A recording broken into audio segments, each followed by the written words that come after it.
বন্ধু-বান্ধৱীসকল, আজি আমি ডিছকাছ কৰিম যে ভগ্নাংশ ডাঙৰ সৰু কেনেদৰে আমি নিৰ্ণয় কৰিব লাগে। তো আমি প্ৰথমতে আপোনালোকক বুজাম যে ফ্ৰেকশ্যন থাকিলে পৰীক্ষাত ফ্ৰেকশ্যন আপোনাৰ সৰু ডাঙৰ কোনটো সৰু হয়, কোনটো ডাঙৰ হয়, কোনটো ভগ্নাংশ সৰু ডাঙৰ হয়, সেইটো আমি নিৰ্ণয় কৰিম। তো কেনেকৈ নিৰ্ণয় কৰিম আমি সেই বিষয়ে আজি আপোনালোকৰ আগত আলোচনা কৰিম। তো ভিডিঅ'টো ষ্টাৰ্ট কৰিছোঁ। এতিয়া কথাটো হ'ল how to find largest fraction and smallest fraction. Fraction আপোনালোকে বুজি পায় ফ্ৰেকশ্যন হৈছে কেনেকুৱা, পি বা কিউ আকাৰত থাকিলে সেইটো ফ্ৰেকশ্যন বুলি কোৱা হয়। তো আমি দুটামান এক্সাম্পল দিছোঁ, তাৰ সহায়ত আপোনালোকে বুজি পাব যে আমি ধৰিলোঁ 10/11, 15/16, 34/35 and 41/42 42 হ'ব। এতিয়া কথাটো হ'ল এই ভগ্নাংশবিলাকক কি ভগ্নাংশ বুলি কোৱা হয় আপোনালোকে আগতে জানিব লাগিব যে এইটো হৈছে 10/11, 10/11টো হৈছে নিউমিনেটৰ আৰু 11টো হৈছে ডিনমিনেটৰ, যাক আমি অসমীয়াতকৈও হৰ আৰু লব। 11টোক হৰ বুলি কোৱা হয় আৰু 10টোক আমি লব বুলি কোৱা হয়। লবক ইংৰাজীত কোৱা হয় নিউমিনেটৰ।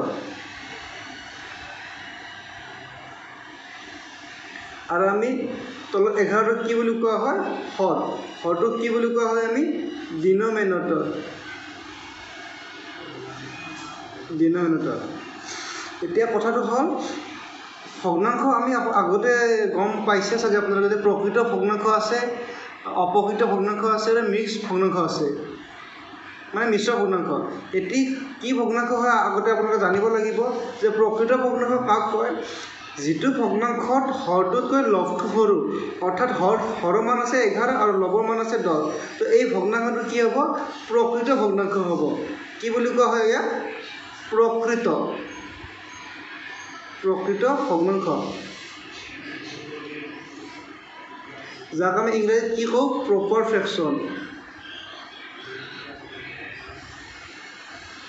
ফ্ৰেকশ্যন। এইখিনি আমি আপোনালোকক আজি বেছিক শিকাইছোঁ। তাৰপিছত আমি ভগ্নাংশ ডাঙৰ কোনটো সৰু কোনটো তাৰপিছত আমি আপোনালোকক বুজাম। তো আপোনালোকে এইখিনি গম পালে যে প্ৰকৃত ভগ্নাংশ কোনটো হয় বা অপ্ৰকৃত ভগ্নাংশ কেনেদৰে চিনিব পাৰে। যে অপ্ৰকৃত হ'ব লাগিলে কি হ'ব, আমি এটা অপ্ৰকৃত উদাহৰণ দি দিছোঁ।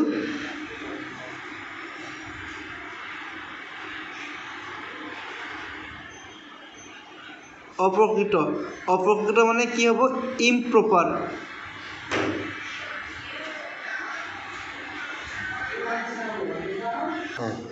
তো এইটো কি অপ্ৰকৃত ভগ্নাংশ মানে ইমপ্ৰপাৰ ফ্ৰেকশ্যন। অপ্ৰকৃত ভগ্নাংশ কাক কোৱা হ'ব, যদি আমি 11/10 লিখোঁ এইটো আমাৰ ইমপ্ৰপাৰ ফ্ৰেকশ্যন কোৱা হ'ব। কাৰণ কিয় যে লবটো হৰতকৈ ডাঙৰ দেখুওৱা হৈছে। তো এতিয়া আমি আপোনাৰ আগত বুজাম যে ভিডিঅ'টোৰ উদ্দেশ্য আছে যে লাৰ্জেষ্ট ফ্ৰেকশ্যন আৰু স্মলেষ্ট ফ্ৰেকশ্যন কেনেকৈ আমি নিৰ্ণয় কৰোঁ। তো এতিয়া আমি এক্সাম্পল এটা লৈছোঁ। এক্সাম্পলটো আমি এইটো লৈ আপোনাক বুজাই দিম। ফাৰ্ষ্ট এক্সাম্পল যে 10/11, 15/16, 34/35 and 41/42। তো আমি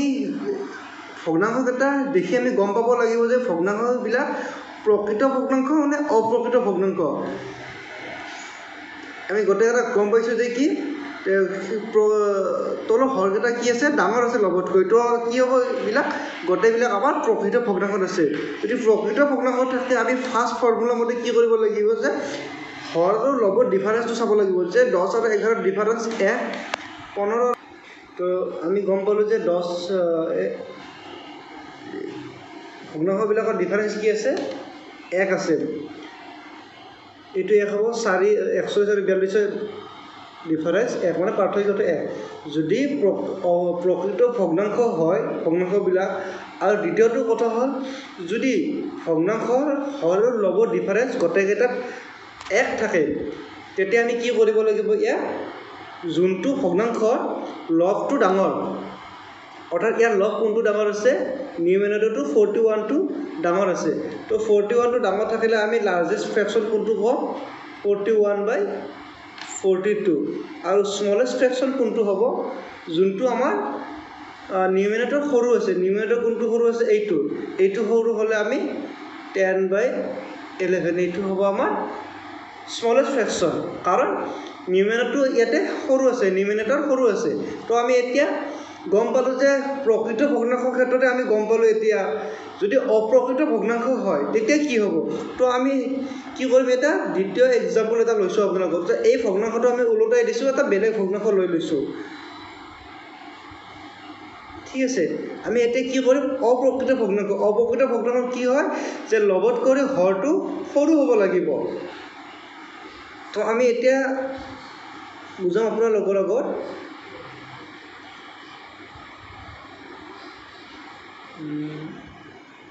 42/43 সৰি 41 হ'ব এইটো আৰু 40/39 এই ভগ্নাংশবিলাকত কি আছে ভগ্নাংশবিলাক দেখি আপুনি গম পাইছোঁ যে গোটেইবিলাক ভগ্নাংশ হৈছে অপ্ৰকৃত ভগ্নাংশ অৰ্থাৎ যে ভগ্নাংশবিলাকত লগতকৈ হৰৰ মান কম আছে যে আমি এইটো গম পাইছোঁ 12/11 16/15 42/41 40/39 তো আমি কি কৰিম ইয়াৰে ডিফাৰেঞ্চটো কৰি চাই লওঁ ডিফাৰেঞ্চ কি আছে 1 আছে ডিফাৰেঞ্চ 1 আছে এইটোৰো ডিফাৰেঞ্চ 1 আছে তো এই ক্ষেত্ৰত আমি কি কৰিব লাগিব যে আমি ওলাব গৈ আছোঁ largest fraction and smallest fraction তো ইয়াৰ ক্ষেত্ৰত যোনটো ভগ্নাংশ লগটো ডাঙৰ অৰ্থাৎ সেই ডাঙৰ ভগ্নাংশটো সৰু হ'ব অৰ্থাৎ 40/39 এইটো হ'ব স্মলেষ্ট ভগ্নাংশ আৰু যিটো ভগ্নাংশৰ লগটো আটাইতকৈ সৰু সেইটো ভগ্নাংশ হ'ব আটাইতকৈ ডাঙৰ ভগ্নাংশ তো বন্ধু বান্ধৱীসকল আপোনালোকে এতিয়া গম পালে যে প্ৰপাৰ ফ্ৰেকশ্যন আৰু ইম্প্ৰপাৰ ফ্ৰেকশ্যনৰ ক্ষেত্ৰত অৰ্থাৎ যিটো ভগ্নাংশত আমি থাকিব লাগিব কি পাৰ্থক্যটো 1 হ'ব লাগিব আৰু আমি গম পালোঁ কি যে প্ৰপাৰ ফ্ৰেকশ্যন আৰু ইম্প্ৰপাৰ ফ্ৰেকশ্যনৰ ভগ্নাংশ কোনটো লাৰ্জেষ্ট আৰু কোনটো স্মলেষ্ট ফ্ৰেকশ্যন হয় তো আমি গম পালোঁ যে এইটো আছিলে আমাৰ প্ৰপাৰ ফ্ৰেকশ্যন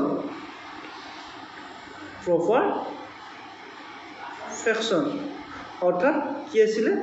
প্ৰকৃত ভগ্নাংশৰ পৰা আমি ডিটাৰমাইন কৰিছিলোঁ নেক্সট আমি এইটো কি গম পাইছোঁ যে অপ্ৰকৃত ভগ্নাংশ মানে কি হয় ইম্প্ৰপাৰ ফ্ৰেকশ্যন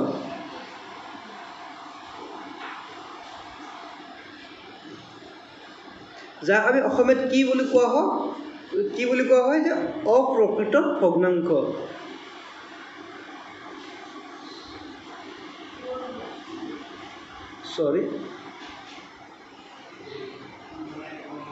ভগ্নাংশ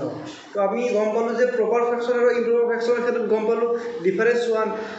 এতিয়া যদি আমাৰ এটা বেলেগ এক্সাম্পল লৈ দিছোঁ যে যদি প্ৰপাৰ আৰু ইম্প্ৰপাৰ ফ্ৰেকশ্যন একেলগে থাকে তেতিয়া আমি কেনেকৈ ডিটাৰমাইন কৰিম এতিয়া আমি তৃতীয় এক্সাম্পলটো দেখাম যে প্ৰপাৰ ফ্ৰেকশ্যন আৰু ইম্প্ৰপাৰ ফ্ৰেকশ্যন যদি থাকে তেতিয়াহ'লে আমি কেনেদৰে ইয়াক ডিফাইন কৰিম কোনটো আমাৰ লাৰ্জেষ্ট হ'ব কোনটো স্মলেষ্ট ফ্ৰেকশ্যন হ'ব তো এতিয়া আমি আপোনালোকৰ আগত এই 4টা ভগ্নাংশ লিখিছোঁ যে এইকেইটা ভগ্নাংশ কি হৈছে যে 49/50 অৰ্থাৎ এইটো কি এটা অপ্ৰকৃত ভগ্নাংশ অৰ্থাৎ ইম্প্ৰপাৰ 12/11 এইটো 49/50 হৈছে প্ৰপাৰ ফ্ৰেকশ্যন এইকাৰণে যে 49 to 50 কৰি সৰু অৰ্থাৎ লবটো সৰু হৰতকৈ লবটো সৰু আৰু ইয়াতে কি হৰতকৈ লবটো ডাঙৰ তো যেতিয়া হৰতকৈ লবটো ডাঙৰ হয় এইটো কি হয় ইম্প্ৰপাৰ ফ্ৰেকশ্যন হয় আৰু আমি এইটো যদি ভগ্নাংশ চাওঁ যে 35/36 অৰ্থাৎ এই ভগ্নাংশটোত হৰতকৈ লবটো সৰু হৈ আছে অৰ্থাৎ এই ভগ্নাংশটো হ'ব প্ৰপাৰ ফ্ৰেকশ্যন অৰ্থাৎ প্ৰকৃত ভগ্নাংশ আৰু দ্বিতীয়তে আমি পাইছোঁ যে 25/26 অৰ্থাৎ এই ভগ্নাংশটো কি হ'ব প্ৰকৃত ভগ্নাংশ কিয়নো যে ইয়াতে হৰটোতকৈ লবটো সৰু আছে তো আমি ইয়াতে কি পালোঁ যে প্ৰকৃত ভগ্নাংশ পালোঁ অপ্ৰকৃত ভগ্নাংশ পালোঁ প্ৰকৃত ভগ্নাংশ আৰু দ্বিতীয়টো প্ৰকৃত ভগ্নাংশ তো আমি এতিয়া কি কৰিব লাগিব যদি এনেদৰে ভগ্নাংশ থাকে অৰ্থাৎ যদি ভগ্নাংশবিলাকৰ আকৌ কি হয় ডিফাৰেঞ্চ 1 থাকে এই দুটা ডিফাৰেঞ্চ কি আছে 1 তো এই ডিফাৰেঞ্চ 1 আছে তেতিয়াহ'লে আমি ডাইৰেক্ট লাৰ্জেষ্ট ফ্ৰেকশ্যন এইটো কৰিম আমি কোনো কেলকুলেটৰ বা কোনো হৰণ পূৰণ লসাগু নোলোৱাকৈ আমি ডাইৰেক্ট ভগ্নাংশ ওলাম যে এইটো হ'ব আমাৰ লাৰ্জেষ্ট ফ্ৰেকশ্যন অৰ্থাৎ এইটো এটা অপ্ৰকৃত ভগ্নাংশ গোটেইবিলাক প্ৰকৃত ভগ্নাংশৰ মাজত আমি অপ্ৰকৃত ভগ্নাংশ যোনটো অৰ্থাৎ সেইটো ভগ্নাংশৰ ডিফাৰেঞ্চ কি হ'ব লাগিব হৰৰ লগত ডিফাৰেঞ্চ 1 হ'ব লাগিব তেতিয়াহ'লে আমি ডাইৰেক্ট লাৰ্জেষ্ট ফ্ৰেকশ্যন 12/11 পাম আমি এতিয়া স্মলেষ্ট ফ্ৰেকশন ওলাম যে স্মলেষ্ট ফ্ৰেকশন কোনটো হ'ব এই স্মলেষ্ট ফ্ৰেকশন হ'ব আমাৰ ফ্ৰেকশন এই স্মলেষ্ট ফ্ৰেকশন হ'ব লাগিলে আমি কি কৰিব লাগিব ইয়াৰে এটা দুটা তিনিটা এই তিনিটা ভগ্নাংশ পৰা আমি যোনটো ভগ্নাংশ অৰ্থাৎ যিটো ভগ্নাংশ লব কৰো অৰ্থাৎ এই ভগ্নাংশটোৰ 25টো লব কৰো 25টো হৈছে আমাৰ লব মানে কি আছিলে নিউমিনেটৰ আৰু হৰ মানে কি আছিলে যে হৰ মানে আছিল ডিনোমিনেটৰ অৰ্থাৎ 25টো কি হৈছে গোটেইবিলাক ভগ্নাংশতকৈ 49তকৈ 35তকৈ সৰু তো আমি স্মলেষ্ট ফ্ৰেকশন কি পাম 25/26 তো বন্ধু বান্ধৱীসকল আপোনালোকে আজি আমাৰ এই তিনিটা এক্সাম্পলৰ পৰা গম পালে যে কেনেকৈ ফ্ৰেকশন দিয়া থাকিলে তাৰ পৰা আমি সৰু ভগ্নাংশ আৰু ডাঙৰ ভগ্নাংশ আমি নিৰ্ণয় কৰিব লাগে প্ৰথমতে আপোনালোকক দিলোঁ যে প্ৰকৃত ভগ্নাংশৰ পৰা স্মলেষ্ট আৰু লাৰ্জেষ্ট ফ্ৰেকশন ওলাব দিলোঁ দ্বিতীয়টো এক্সাম্পল আপোনালোকক দিলোঁ অপ্ৰকৃত ভগ্নাংশৰ পৰা আমি স্মলেষ্ট আৰু লাৰ্জেষ্ট ফ্ৰেকশন দিলোঁ তৃতীয় ফ্ৰেকশন দিলোঁ আমি প্ৰকৃত ভগ্নাংশ আৰু অপ্ৰকৃত ভগ্নাংশ থাকিলে আমি কেনেদৰে লাৰ্জেষ্ট আৰু স্মলেষ্ট ফ্ৰেকশন ওলালোঁ এইটো হ'ল লাৰ্জেষ্ট এইটো হ'ল স্মলেষ্ট আকৌ এবাৰ বুজাই দিছোঁ যে গোটেইবিলাক আমি কি পাইছোঁ প্ৰকৃত ভগ্নাংশ পাইলোঁ এইবিলাক আৰু এইটো হৈছে আমাৰ অপ্ৰকৃত ভগ্নাংশ অৰ্থাৎ ইম্প্ৰপাৰ তো ইম্প্ৰপাৰ ডাইৰেক্ট থাকিলে আমি আৰু কথাটো হ'ল অকল ইম্প্ৰপাৰ হ'লে নহ'ব যদিহে আমি ভগ্নাংশটো হয় ল'ব ডিফাৰেঞ্চটো এক হয় গম পালে তো এইটো আমি ডাইৰেক্ট কি লাৰ্জেষ্ট ফ্ৰেকশন বুলি কৈ দিলোঁ আৰু আমি বাকীবিলাক প্ৰপাৰ ফ্ৰেকশনে যোনটো ভগ্নাংশৰ লব আৰু সেইটো হ'ব আমাৰ আটাইতকৈ স্মলেষ্ট তো এতিয়া আপোনালোক গম পালে তো আমি নেক্সট ক্লাছত আপোনালোকক আকৌ বুজাম ইয়াতকৈ আকৌ বহলভাৱে আপোনালোকে ভিডিঅ'বিলাক চাই থাকিব কেনেকুৱা পালে লাইক কৰিব কমেণ্ট কৰিব যদি ভাল পাইছে আপোনালোকে শ্বেয়াৰ কৰিব তো আজিলৈকে এইখিনিতে আমি সামৰি মাৰিলোঁ আমি নেক্সট এটা ফ্ৰেকশনৰ চিৰিজ আৰু ষ্টাৰ্ট কৰিম আমি নেক্সট এটা ক্লাছ আপোনালোকৰ মাজত লৈ আহিছোঁ আজি এইখিনিতে